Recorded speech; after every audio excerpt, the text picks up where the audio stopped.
Hola a todos, me presento, mi nombre es Celeste Smith, yo soy JTP de la cátedra y el tema de este pequeño video es el superyo en la neurosis obsesiva. En un texto freudiano muy temprano de 1896, Freud nos presenta una dimensión diacrónica de la conformación de los síntomas en la neurosis obsesiva y encontramos una variedad de síntomas que Freud llama síntomas primarios de defensa, síntomas retorno de lo reprimido, que es la representación obsesiva, la que tiene curso psíquico forzoso, y los síntomas secundarios de defensa, que son todos los ceremoniales y acciones obsesivas destinadas, ¿no?, a reforzar la defensa. Sin embargo, esta defensa, lo que Freud sitúa es que permanentemente fracasa.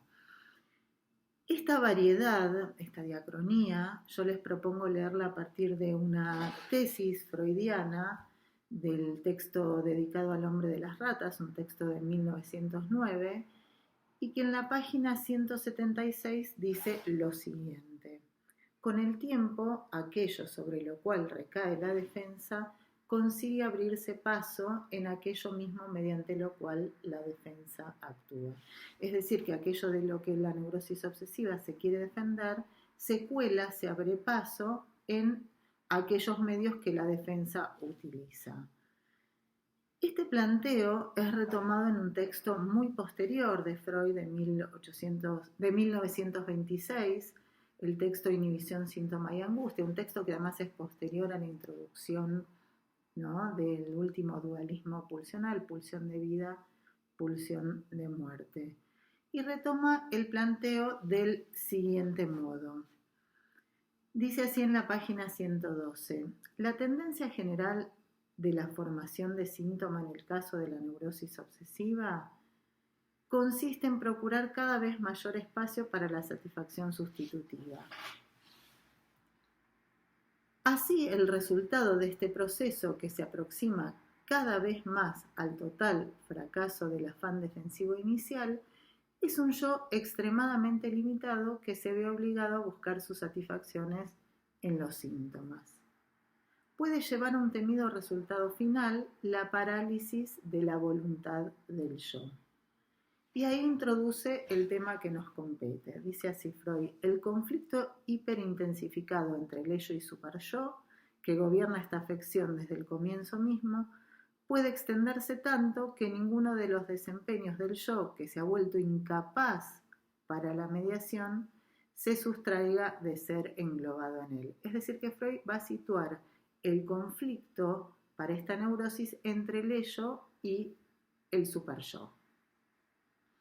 Este fracaso defensivo permanente, esto de que de aquello de lo que me quiero defender se cuela en la defensa, tiene que ver con este conflicto hiperintensificado entre ello y superyo. En este texto también Freud va a plantear el complejo de castración como motor de la defensa y que va a recaer sobre ¿qué? Sobre las exigencias libidinosas del complejo de Edipo. Pero que en esta neurosis presenta una particularidad. La lucha de lo defensivo contra estas mociones libidinosas es una lucha continuada, ¿no? Y además cuenta con la participación del superyo para la conformación de su variedad de síntomas. Destaco esto de continuado por esto mismo de que la defensa permanentemente fracasa. Pero ¿cómo describe Freud la participación de esta instancia, la del superyo, esta instancia heredera del complejo de Edipo? En la página 109 del mismo texto nos dice lo siguiente: en la neurosis obsesiva estos procesos rebasan la medida de lo normal. A la destrucción del complejo de Edipo se agrega la degradación regresiva de la libido, el superyo se vuelve particularmente severo y desamorado, y el yo se desarrolla en obediencia al superyo elevadas formaciones reactivas de la conciencia moral, la compasión, la limpieza. Con una severidad despiadada y por eso mismo no siempre exitosa, se proscribe la tentación a continuar con el onanismo de la primera infancia, que ahora se apuntala en representaciones regresivas sádico-anales, a pesar de lo cual sigue representando la participación no sujetada de la organización fálica, para luego agregar que toda desmesura lleva en sí el germen de su autocancelación. Justamente el onanismo sofocado fuerza en la forma de las acciones obsesivas una aproximación cada vez mayor a su satisfacción. Bueno, párrafo complejo, pero fundamental. En este párrafo, Freud nos presenta la particular salida del complejo de Edipo para la neurosis obsesiva. Como toda neurosis está motorizada a la defensa por el complejo de castración y debe abandonar las fantasías onanistas justamente no por la práctica autoerótica en sí misma, sino por las fantasías incestuosas que conllevan. Pero encuentra una particularidad: la regresión libidinal, la regresión de la fase fálica a la fase sádico-anal.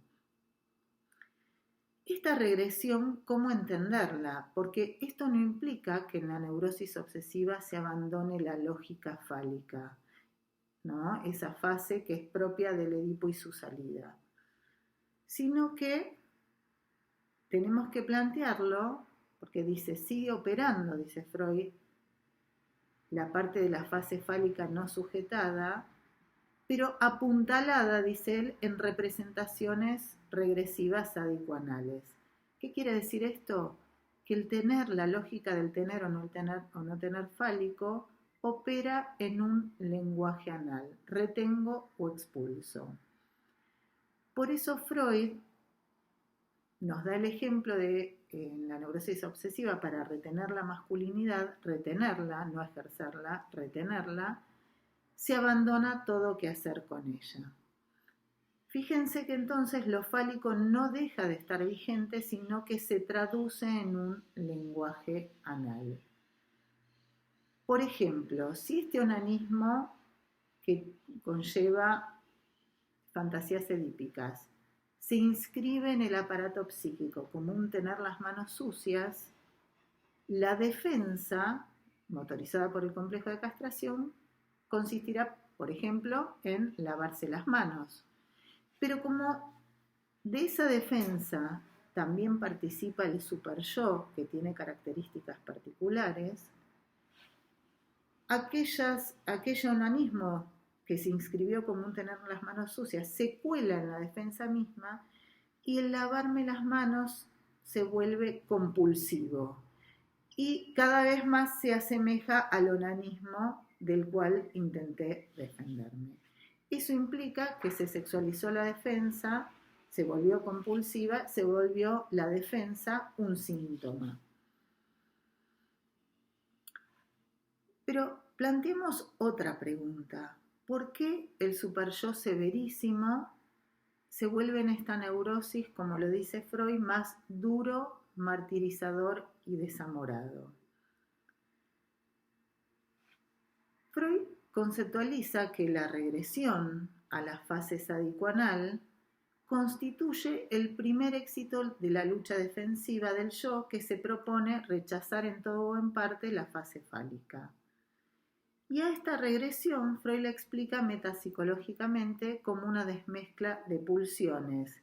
¿Qué va a hacer esta desmezcla? Segrega, divide, desagrega, ¿no?, aquellos componentes eróticos que al inicio de la fase fálica se habían sumado a los componentes propios de la fase anterior, que era la sádico-anal. Es decir, que pasar de una fase a otra pasar de la fase sádico-anal a la fálica implicaba la agregación, la intrincación de las mociones sádico-anales con mociones eróticas. La regresión, que no implicaba el abandono de la fase fálica, opera desagregando esos componentes pulsionales. Entonces Freud, siguiendo este planteo, este planteo de que el superyo se vuelve duro, martirizador y desamorado, propone la siguiente cuestión, ¿no? Dice, ¿puede aceptarse como un hecho que en esta neurosis se forme un superyo severísimo? Es decir, nos limitamos con describirlo, no lo explicamos metapsicológicamente. O puede pensarse que el rasgo fundamental de esta neurosis sea la regresión libidinal. Y justamente enlazar a esta regresión libidinal el carácter severo del superyo. Y concluye lo siguiente en la página 110 de Inhibición, Síntoma y Angustia. Dice así Freud: de hecho, el superyo, que proviene del ello, no puede sustraerse de la regresión y la desmezcla de pulsiones allí sobrevenidas. Es decir, que Freud apuesta como característico de esta neurosis, y eso explicaría la severidad del superyo, justamente la desmezcla pulsional, y entonces el superyo, que no se sustrae a esta desmezcla y por lo tanto la regresión, toma el carácter de la fase sádico-anal, es decir, se vuelve el superyo mismo sádico y cruel. Entonces encontramos en el superyo de la neurosis obsesiva un heredero del complejo de Edipo particular, porque ha sido sometido por la desmezcla pulsional a la regresión, y esto lo vuelve, como decía, sádico y cruel. Entonces fíjense otra cuestión importante de la neurosis obsesiva. No solo tiene una variedad de síntomas, ¿no?, sino que esa variedad de síntomas también responde a una variedad de mecanismos de defensa.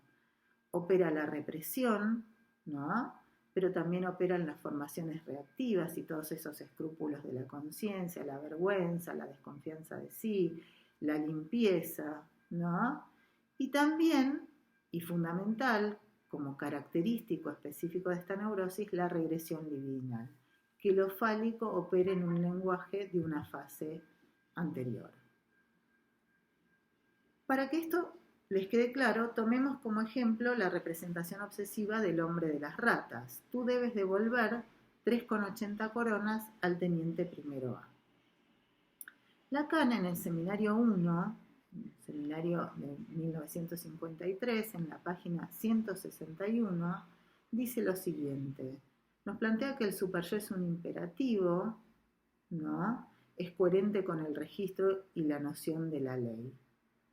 Por eso Freud planteaba que era heredero del complejo de Edipo. Pero agrega: por otra parte, es preciso acentuar también, y en sentido contrario, su carácter insensato, ciego, de puro imperativo, de simple tiranía. El superyo tiene relación con la ley, pero es a la vez una ley insensata que llega a ser el desconocimiento de la ley. Es simultáneamente la ley y su destrucción. La totalidad de la ley se reduce a algo que ni siquiera puede expresarse, como el tú debes, que es una palabra privada de todo sentido. Es decir, que la dimensión superyoica opera en el síntoma introduciendo este tú debes que no dice que se debe, y por lo tanto no se puede tomar posición a eso, ¿no? Si no sé qué debo, ¿cómo hago? Decido saldarlo, decido hacerle ole. Fíjense que en el síntoma tú debes pagar 3,80 coronas al teniente primero A, lo que aparece justamente es la articulación de una representación a una deuda insensata. Es decir, hay otra instancia, ¿no?, que de alguna manera introduce, lee qué se debe. Sin embargo, uno podría preguntarse, bueno, una vez que se conformó este síntoma con la participación del superyo, ¿por qué no saldar la deuda, no? ¿Por qué esta idea que tenía el hombre de las ratas, no pedirle al teniente primero A que acepte ese dinero, ¿no?, y listo? Sin embargo, es una deuda que a nivel sintomático será insaldable. Y no tanto porque el hombre de las ratas sepa que le debía al teniente primero B o ni siquiera a la empleada del correo, sino justamente por algo que de alguna manera toca el beneficio primario del síntoma, y que Lacan relee en un seminario muy posterior de la siguiente manera. Voy a concluir este video con la lectura de este párrafo de Lacan del seminario 16, que ubica la posición del obsesivo en relación a algo que es característico de esta neurosis, que es la deuda. Y dice lo siguiente en la página 304 del seminario 16, él viene hablando del obsesivo y la dificultad en su posición viril y dice: ningún goce es pensable para él más que como un tratado con el gran otro, siempre imaginado como entero. Él trata con el gran otro. El goce solo se autoriza para él a partir de un pago siempre renovado. ¿Qué es un pago renovado? Siempre renovado, que nunca se salda, en un insaciable tonel de las Danaides, en eso que no se iguala nunca. Esto hace de las modalidades de la deuda la ceremonia donde solamente encuentra su goce.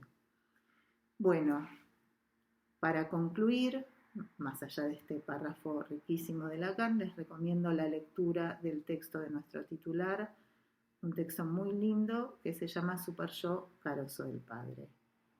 Hasta luego y espero que nos veamos presencialmente lo más pronto que se pueda.